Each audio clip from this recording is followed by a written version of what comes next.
But with that said, sometimes you do have to break up with a client. It's just a fact of business, and it's business. Again, take yourself out of it and just be an adult about it. Hello, everyone. What's up? And welcome back to another episode of the Freelance Friday podcast. Today, we are talking about what happens when your clients just kind of drive you nuts. And I want to share my criteria for determining whether or not they're a client that is worth saving the relationship, and also some things that I've learned about myself through dealing with these types of situations. Before we hop into the episode, I want to say something that I feel like not enough creators in this space say, and that's that there are a lot of really amazing clients out there. I feel like so often we focus on the negative and we talk about the few random clients who are nightmares, and they really are far and few between, at least for me. I've only had a few situations. I actually, whenever I'm on a podcast, being interviewed for a podcast or something, people ask me that. They're like, can you tell us about a nightmare client? And it's always really hard for me to even think of one. And I actually just got off a call with a client, one of my longer term clients that I create content for. And it was like, they're just so nice. I actually love meeting with them. So I just want to say that because I know a lot of you listen to the show to anticipate, what you can expect out of a freelance career. And I don't think it's fair for me to just rant about the bad things when there are so many good things about working this way. There we go.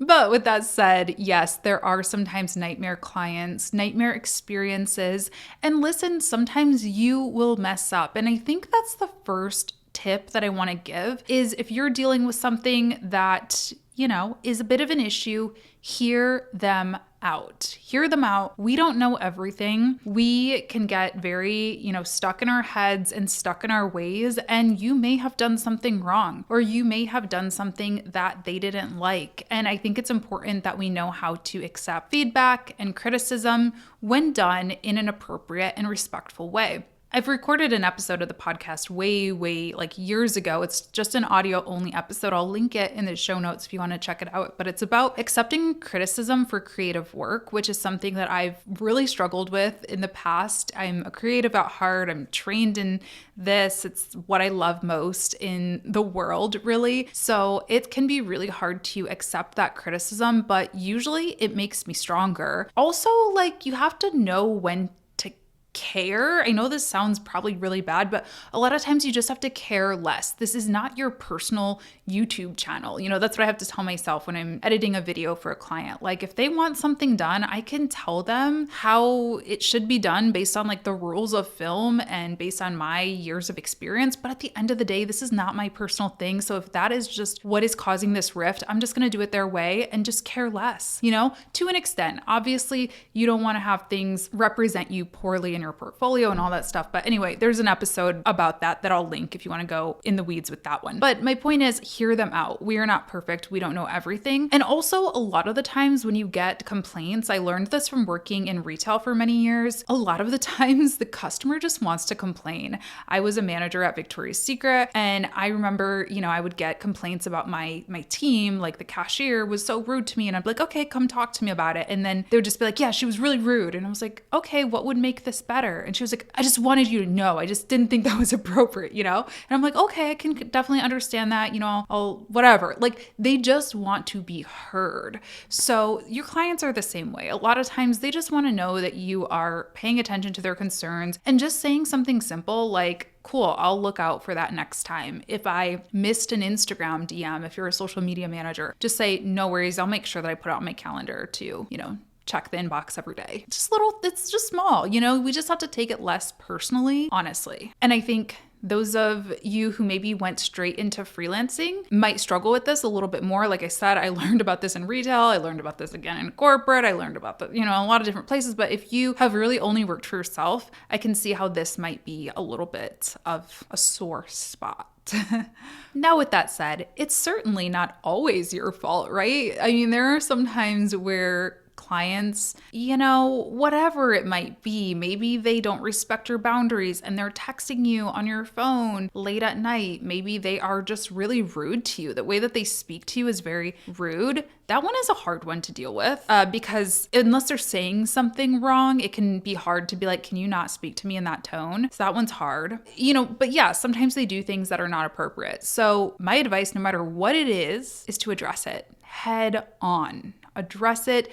Do not let it go months and months and months before you finally bring it up. And then it's like, what? I've been doing this the whole time. I've been texting you at 10 p.m. for 6 months. Why are you just now telling me it's inappropriate? So for the texting thing, I'll bring this up because this one seems to be pretty common. Late texts, late emails, late calls, any kind of boundary overstepping. This one seems pretty common. I don't respond.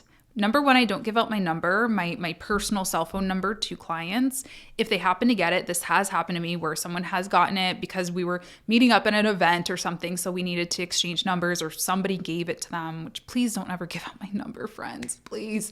It has happened. I give them a grace period where I ignore it once. I don't respond. It's never, obviously, if they were telling me their store was on fire, of course I would respond. But if it's, hey, this social media post needs to be edited, I don't respond. I will respond via email to set the precedent, to set the tone, saying this is how I communicate. And if it happens again, then I bring it up. You don't have to make it this huge deal. It doesn't have to be this cry fest, right? Again, take your own emotions out of it a little bit. Just on your regular touch base call, just say, hey, I forgot to mention, I got a text from you the other night. I might not have mentioned this to you. You can kind of put a little blame on yourself, which softens the blow a little. Just say, I might not have mentioned this to you, but I really prefer, actually, I wouldn't even say prefer. But for project requests, I can only handle those through email. So if you could email me with that request next time, I'd really appreciate it. And then give them a reason why too. I mean, you don't really need to, but again, if you're looking to soften the blow a little bit, just say, that's how me and my team communicate. It's so much easier for me to forward this along to somebody else, or it's so much easier for me to document it, or it's so much easier for me to put it into my task management tool, or whatever it is that you have to say to kind of explain that you're not just being a jerk, that you need it done that way. The other thing about that, particular situation is keeping things in writing is just better for you and your business. I know somebody tells me something on the phone and it's like gone by the time I am at my computer. So you can frame it to them that way as well. Now, if it is something that's like a little bit harder to talk about, like I had this client when I first went full-time freelance and he was just like, he would talk down to me a lot. Like he would just be like, yeah, I need this done. Yeah, this is not good. Just like, whoa, bro.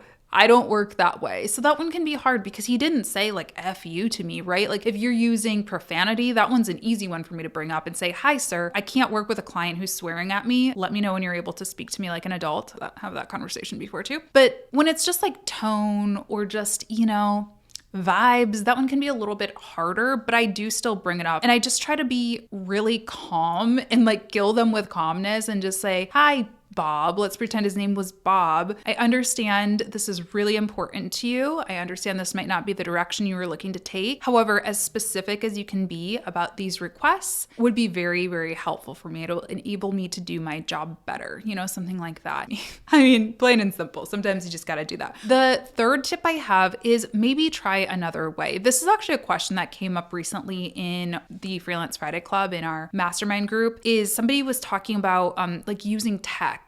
They have a hard time with their client won't onboard to their systems. Let's just pretend, I use Asana and my client refuses to use Asana and that's how we get our projects done. Something like that. Well, if it continues to be an issue and it's just like a nightmare and they won't do it and they refuse to approve your post and it's just like terrible, try a different way. But try a different way if they're a client that you feel like you really need and that's really important to you. Because at the same time, if you are spending all of your time and energy like just getting acclimated to their systems and things like that, that might prevent you from working with clients who you want to work with even more. So you have to make that judgment call yourself. If they're a dream client, bend the rules a little bit, maybe. But if they're not and they're being really difficult, it might just be time to say, hey, this is how we do business. I'm sorry it didn't work out, but unless you can figure it out, we're going to have to end the contracts. It is what it is. I use the example when we were talking in the group actually of, I'm building a house right now and like the contractors, they're great, I guess, but like no customer service, right? It's just like one line emails. They're very nice. They're very nice in person too, but it's just, they provide a service that I can't do. I cannot build a house. I'm not even allowed to because of our contract. They know that like it is what it is. And I think sometimes with our own businesses, we don't look at ourselves as a business and we don't look at ourselves as really specializing in a trade in the same way. And so we often adapt to other people or bend to what they want to do when really we need to be running a tight ship. We need to be running a business and doing things the way that is going to make us the most productive and in turn make your clients the most successful. If my toilet breaks tomorrow, I'm not going to tell the plumber to send me an invoice through this particular tool and, onboard through this particular system. He's going to give me a paper invoice and I'm going to pay it however he wants me to pay it because I don't know how to do plumbing. So keep that in mind, weigh it out. If you're willing to try another way, do your due diligence. If they're not a client worth keeping, then just let them know, it is what it is. This is the rules. This is what we agreed to when you signed the contract. Now, something else that's really important to bring up is that you should document infractions. After you have that conversation and you come to an agreement about whatever the disagreement is, put it down in writing when it happens. I'm not saying this should be like you're using it as blackmail or whatever. But if something more serious does come out of it, like if they try to withhold pay from you or, anything like that, you're going to want to come with evidence to be able to back up your claim. And it can also be helpful for you when you're trying to determine whether or not they are a client worth keeping, because sometimes, we just forget about those little tiny conversations that happen and how often they happen. You might think, oh yeah, they've been late on their invoice once or twice. And then you look at your documentation and you're like, actually, they've been late every month except for 1 month. That's going to help you determine whether or not, it's time to cut them loose or not. Now, breaking up with a client is a big decision. I'll be honest. You have a lot of things to consider. It's not just about the paycheck. It's also about your reputation. They might potentially refer you or not refer you if you break up with them. So you do have to think about that and keep that in mind. It's also just not a good feeling to leave somebody that you care about. I mean, it sounds so personal, but we work with people and we want the best for them. So you want to use that as a last resort. Of course, honor your contracts. This is important. This is why I actually recommend starting with like 3-month contracts if you can. I don't usually sign a contract with somebody for a year unless I've worked with them before or they're like a dream client or something like that, because just as much as they need to kind of try you on for size, you need to do the same thing and make sure that you're happy and you like working with them. But with that said, sometimes you do have to break up with a client. It's just a fact of business and it's business. Again, take yourself out of it and just be an adult about it. And my sort of criteria for cutting somebody off is if they're affecting my mental health, my physical health, if they're affecting my relationships, anything like that, it's probably time to go. If I'm not able to sleep, if I'm in constant pain, I have stomach aches and migraines because I'm so stressed out. This has totally happened. It doesn't matter to me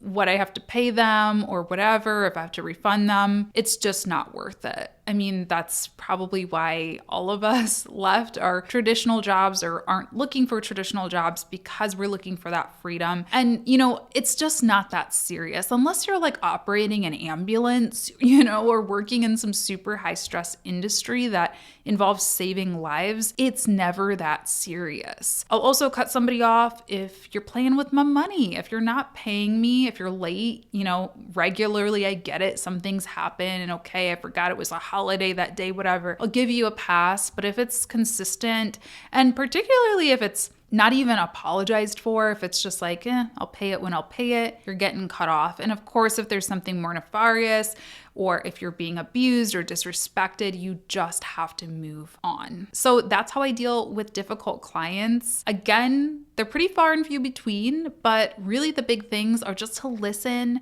to stand up for yourself, to address it head on, and do try to see things from their perspective though. There's definitely been times when I'm like, you know what, you're right, that wasn't very professional, or that onboarding process was probably kind of confusing. I apologize, I wasn't really very clear about that. Or you know what? I didn't reply to your email for like 5 days. I'm sorry, my bad. I need to get better about that. So be open-minded as well. And the last thing I'm going to say on this topic is adjust your onboarding materials accordingly. You'll start to see trends. We all make mistakes, and we all kind of have to make mistakes to know what to look out for and what we need to improve in the future. If you see a trend of every client is not understanding your invoicing process or something like that, make sure to add an onboarding document about when you invoice or how you invoice or whatever the issue tends to be, and make it really clear. Go over it. I recommend onboarding calls, not just like sending over an onboarding document, actually talking through some of that stuff to get that confirmation that they understand the process. If you need help building onboarding documents, the social media management toolbox is a kind of template pack that I offer that has some guidance for you there. So I'll be sure to link that down below. So definitely include that in the process to prevent similar things from happening in the future. All right, today's question of the day says, "Hey Latasha, hope you're doing well. I would appreciate it if you could talk about what you do if your friends or family don't support your business. It's unfortunately a common thing for family to be the least supportive. Would appreciate your advice."